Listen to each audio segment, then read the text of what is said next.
Nesta edição, vamos falar sobre as perspectivas para o trabalhador neste ano de 2016 daqui para frente. A falta de acesso à internet deve ser encarada como um problema igual à falta de saneamento básico, serviço de coleta de lixo ou entrega no fornecimento de luz.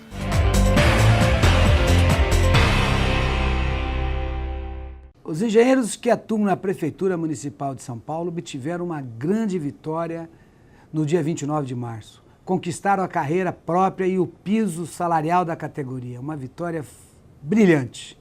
Isto se deu após mais de 3 anos de mobilização e luta, com incontáveis manifestações e assembleias que reuniram centenas de profissionais, dezenas de reuniões de negociações e uma greve de 15 dias.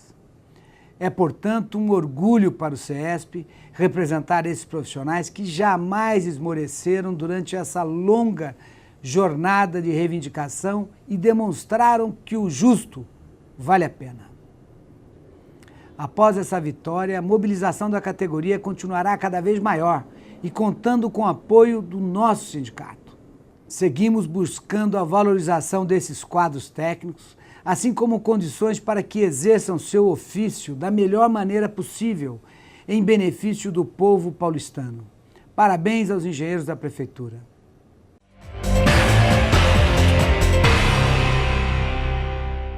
Prezadíssimo telespectador, seja muito bem-vindo a mais uma entrevista do Jornal do Engenheiro na TV. Nesta edição, vamos falar sobre as perspectivas para o trabalhador neste ano de 2016, daqui para frente. Para conversar conosco, estou recebendo Clemente Ganslúcio, que é diretor técnico do DIESE. Prazer recebê-lo aqui, Clemente. É um prazer estar com você, Fábio, e com os sindicatos engenheiros nesse programa tão importante. Clemente, independentemente do desfecho da crise econômica e política, que tem ambas afetado bastante o avanço, das pautas no mundo do trabalho, qual deve ser o norte do trabalhador? Que conquistas ele tem que almejar, independentemente desse desfecho? Bom, Fábio, primeiro, a preocupação central deve ser de que o seu sindicato, seus sindicatos, a sua central sindical, atue no sentido de um movimento pela retomada do crescimento econômico. Fora de um ambiente de crescimento, as restrições econômicas geram severas dificuldades para sustentar os direitos, para promover direitos, para o crescimento dos salários, para a preservação dos empregos. Portanto, a agenda da retomada do crescimento é fundamental. E isso exige, evidente, uma estratégia de desenvolvimento produtivo. Frente ao contexto presente, a agenda tem que ser uma agenda de proteção dos empregos, prioritariamente de proteção dos empregos e dos salários, evidente, mas não haverá salário se não houver emprego. Em um contexto de restrição, a tendência das empresas é de promoverem desemprego, reduzirem os postos de trabalho. E isso tem que ser evitado. Acordos por empresa, acordos setoriais que preservem os empregos são acordos importantes, por um lado, porque preservam o principal instrumento do trabalhador de organizar sua vida econômica, por outro, a proteção dos empregos e dos salários preserva o mercado interno, que preserva uma parte da nossa dinâmica econômica. Então, tem um duplo efeito direto sobre o trabalhador e ambos têm um efeito positivo sobre a receita do Estado.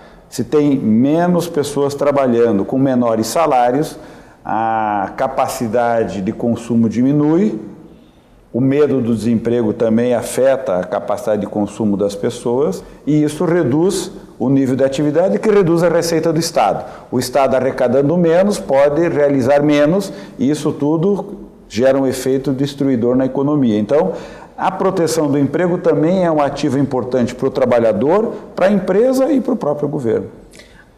O DIESE analisou reajustes de 708 unidades de negociação da indústria, do comércio e dos serviços de quase todo o país, reajustes esses ocorridos em 2015. E constatou que cerca de 52% dos reajustes salariais tiveram ganhos em relação ao INPC/IBGE. Foi um resultado, Clemente, o mais desfavorável para os trabalhadores desde 2004. Nós temos já alguma silhueta do que pode ser 2016?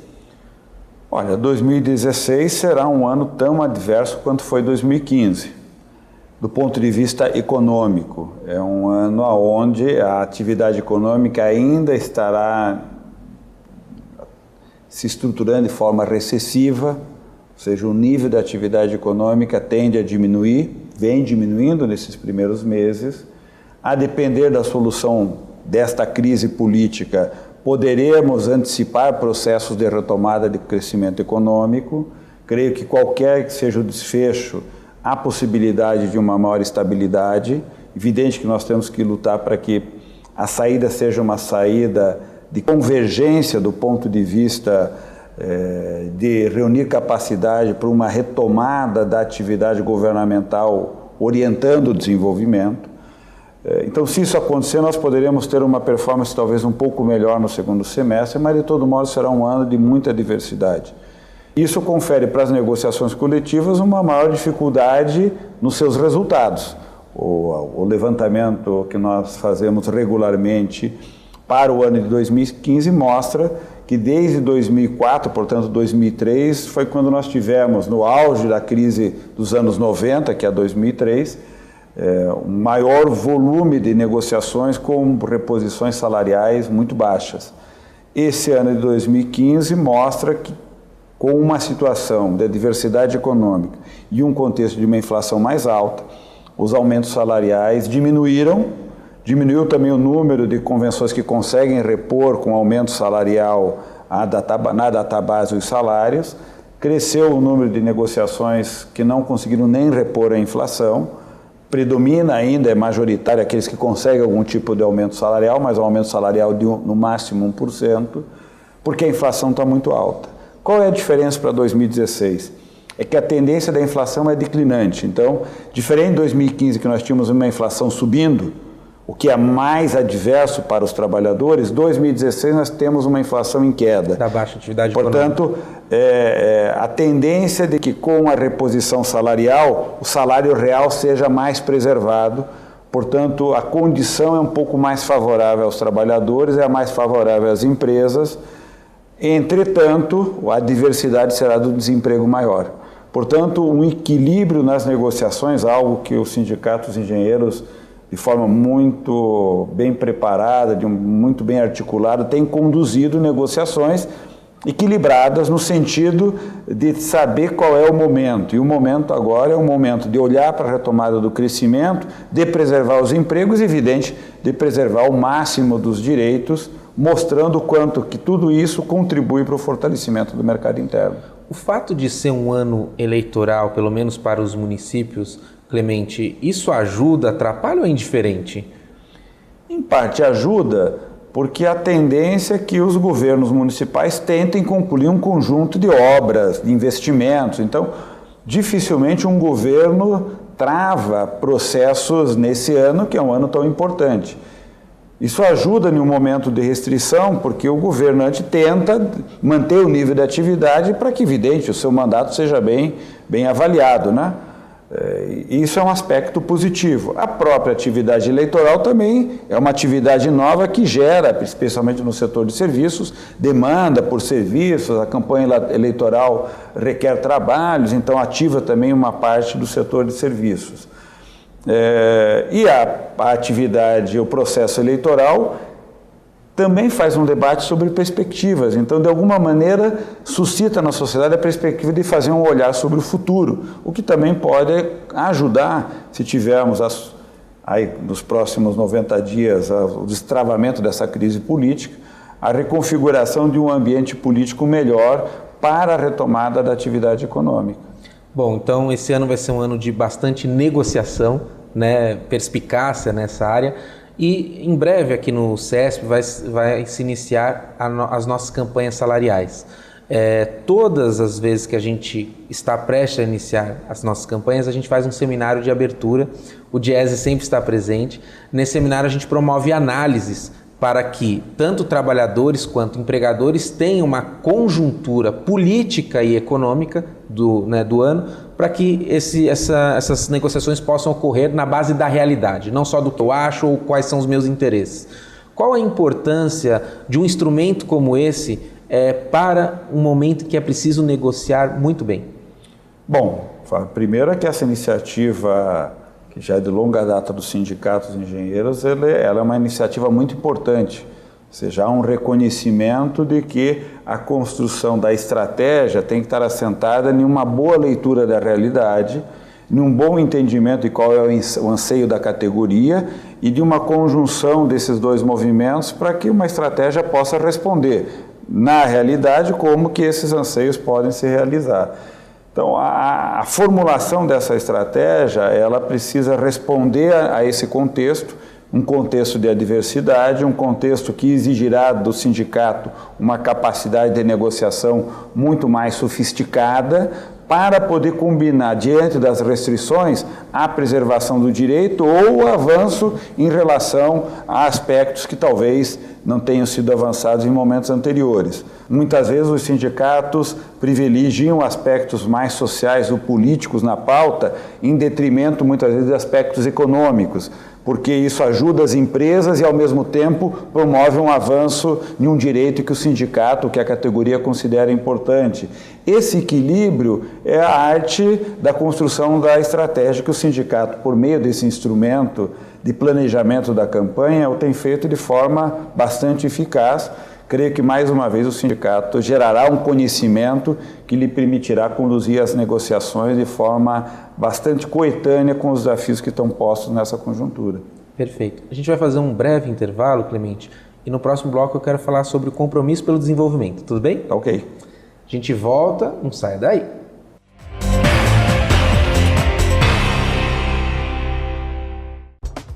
Os associados ao CESP contam com uma assessoria jurídica própria, sempre pronta a esclarecer todas as dúvidas. O atendimento é feito de segunda a sexta-feira, das 10 às 18. Entre em contato e saiba mais.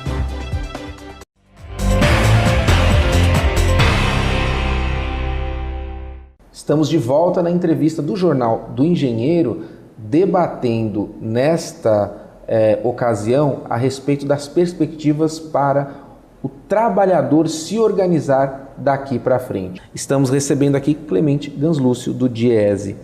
Clemente, em uma entrevista recente você falou da importância do sindicalismo ser proativo. Não adianta só falar tá ruim, eu quero isso, eu quero aquilo, mas também dar soluções.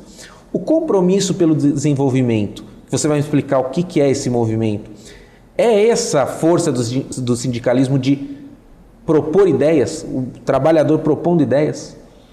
Bom, o compromisso, Fábio, foi uma iniciativa do movimento sindical, de sindicatos e das centrais sindicais, 6 centrais sindicais, muitos sindicatos, inclusive os sindicatos de engenheiros, é signatário do compromisso. O movimento sindical tomou a iniciativa de propor uma agenda para a retomada do crescimento. Mas propor uma agenda não só da classe trabalhadora, mas procurou o setor empresarial, dizendo que considerava importante que capital e trabalho tivessem um entendimento sobre qual é a forma de retomar e sustentar o crescimento. Várias entidades empresariais concordaram com essa agenda.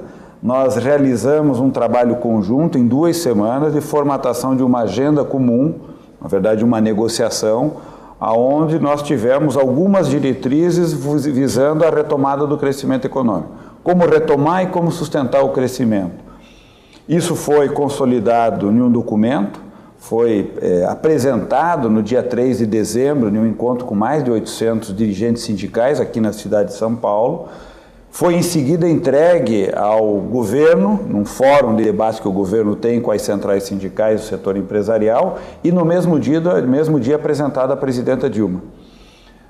Naquela oportunidade, o governo e a presidenta já tomaram uma iniciativa tratando com as entidades de dar uma nova formatação que regulamente, do ponto de vista legislativo, o enfrentamento da corrupção, ou seja, nós identificamos a corrupção, mas não temos elementos ainda finais ponto de vista legislativo, que permita coibir, penalizar quem tem que ser penalizado, mas deixar com que a atividade produtiva continue. Aparentemente, nós estamos, nesse momento, destruindo empresas e conhecimento nacional. É mais ou menos como se nós chegássemos ao médico dizendo que temos um problema e o médico nos receitasse um comprimido para morrermos. Vai cessar o problema, mas... Cessamos o problema e acabamos com o paciente. É o que nós estamos fazendo com o Brasil. Nós estamos acabando com o problema da corrupção, achando que estamos acabando com as empresas. Esta não é uma solução para o país. Coibir é fundamental, ter uma legislação que coíba os ilícitos é fundamental e ter uma legislação que, identificando o problema, penalize e gere capacidade para a atividade produtiva continuar penalizando quem cometeu os ilícitos. Isso foi tomada uma iniciativa e está no Congresso uma proposta para termos uma adequação na legislação construída nesses últimos 10 anos que é muito avançada. Mas, ao mesmo tempo, o compromisso indica uma série de outras medidas. O governo acaba de lançar o programa Brasil Mais Produtivo, que é um programa na área da indústria que mexe com 5, 6 setores. São iniciativas, por exemplo, que o compromisso propôs, iniciativas de curto prazo, onde o governo oferece um tipo de assistência às empresas para que elas melhorem a produtividade. Uma agenda para melhorar a exportação, uma agenda para retomar a atividade no setor da construção, todas elas, de alguma maneira, medidas que o governo vem tentando retomar e que estão indicadas no compromisso. Portanto, o governo recepcionou essas medidas e elas vêm sendo tratadas pelo governo, mostrando que a iniciativa dos trabalhadores e dos empresários ela está muito colada com essa agenda de retomada do crescimento econômico. Evidente que a crise política gera constrangimentos, gera dificuldades para esse tipo de destravamento econômico, motivo pelo qual temos insistido na superação da crise e espero que a superação da crise venha com uma mudança estrutural, a reforma política, a reforma partidária, uma nova governança entre o setor público e o setor privado, ou seja, que essa solução da crise política gere transformações estruturais que sustentem um desenvolvimento econômico que o Brasil tem capacidade de realizar. Temos um potencial muito grande para promover o nosso desenvolvimento e precisamos ter convergência política, acordo político para sustentar esse crescimento. O compromisso é uma microexperiência, acho que bem sucedida, de que é possível um nível de entendimento entre trabalhadores e empresários e esses em conjunto tentar construir com os governantes entendimentos para conduzir uma estratégia de crescimento e de desenvolvimento. Clemente, nesse cenário que muitas vezes a gente não tem tantas certezas, né, mas só indícios, é importante também os sindicatos se apropriarem de informação relevante e informação verdadeira, que é o trabalho do Diese, né, que é promover esses estudos e tudo mais. Ou seja, intensifica o trabalho do Diese num período como esse, né? Sem dúvida. Além de produzirmos os diagnósticos, a observação do comportamento, da realidade, né? Transformar esse comportamento em números, qual é a taxa de desemprego, quanto que cresceram os salários. Além de fazer uma leitura da realidade, o desafio que é colocado pelo movimento sindical para o Diese é atuar, como foi no caso do compromisso, ajudando o movimento sindical a elaborar propostas, o que não é a mesma coisa. Uma coisa é você identificar um problema, outra coisa é ajudar a produzir soluções para resolver esse problema. O trabalho é mais sofisticado, ele exige um cuidado muito maior e exige, evidente, um nível de atuação por parte do Diese, por parte dos dirigentes, que exige maior qualificação, maior preparo. Portanto, também recai para o Diese uma tarefa de formação sindical, de preparar os dirigentes para negociações mais complexas, para um entendimento da realidade, tentando observar como é que você pode mudar aquela realidade. Uma coisa é eu identifiquei o problema, agora outra coisa é eu identifiquei o problema e sei como atuar para transformar esse problema. Isso exige uma preparação maior e exige do Diese um trabalho também um pouco mais sofisticado do que o clássico Na crise, a demanda aumenta, porque o problema vivenciado pelos dirigentes acaba repercutindo numa demanda maior por mais informações ou por mais alternativas de como superar as crises. Perfeito. Clemente, instantes finais da nossa entrevista, a gente sempre conta com você para olhar mais longe, para trazer uma visão aí do futuro mais próximo de nós. E acho que hoje nós cumprimos esse papel e quero deixar a câmera aberta para considerações finais, se há algo que você julgue importante nesse assunto. Se nossas perguntas não contemplaram, fique à vontade. Bom, acho que nesse olhar mais longo, Fábio, a questão fundamental é a questão de que nós precisamos, com o trabalho sindical, fortalecer a clareza do nosso olhar de longo prazo. Nós precisamos ter claro que todas essas medidas de curto prazo precisam estar costuradas com uma visão de longo prazo, que é a visão de um crescimento que gera desenvolvimento. E gerar desenvolvimento significa fazer com que o crescimento econômico gere bem-estar social, que as pessoas tenham uma qualidade de vida e equilíbrio ambiental. Esse é um grande desafio e acho que esse é um desafio que pode permitir ao Brasil sustentar um crescimento econômico com equilíbrio ambiental e com justiça social. É um desafio para uma agenda sindical ousada, uma ousadia que não tem faltado, por exemplo, aos sindicatos dos engenheiros, que é um protagonista de primeira hora nesse processo, e acho que mais uma vez nós estamos desafiados por essa agenda. Obrigado, Clemente. Volte sempre, viu? Prazer estar com vocês aqui. Esta edição do Jornal do Engenheiro não termina aqui. Fique conosco e acompanhe mais assuntos a respeito da engenharia, da inovação e do desenvolvimento. Um forte abraço e até breve.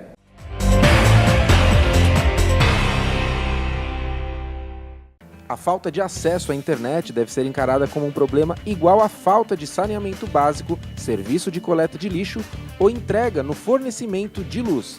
Essa é a defesa de diversos especialistas que militam em prol do acesso à rede mundial de computadores por todos. Hoje a internet, ela é um direito fundamental, ela é essencial, porque, inclusive, ela é a porta de entrada para a garantia de muitos outros direitos fundamentais que estão consignados na nossa Constituição. Por exemplo, para você ter acesso a alguns serviços públicos de saúde, você precisa fazer um pré-cadastro, você precisa fazer um pré-agendamento, e isso tudo está disponível através da internet, porque através da internet você tem acesso à cultura, ao lazer, a serviços de educação pela internet, educação à distância, muitos são oferecidos pela internet, além do que a internet é um espaço essencial para a fruição da liberdade de expressão, para que você tenha contato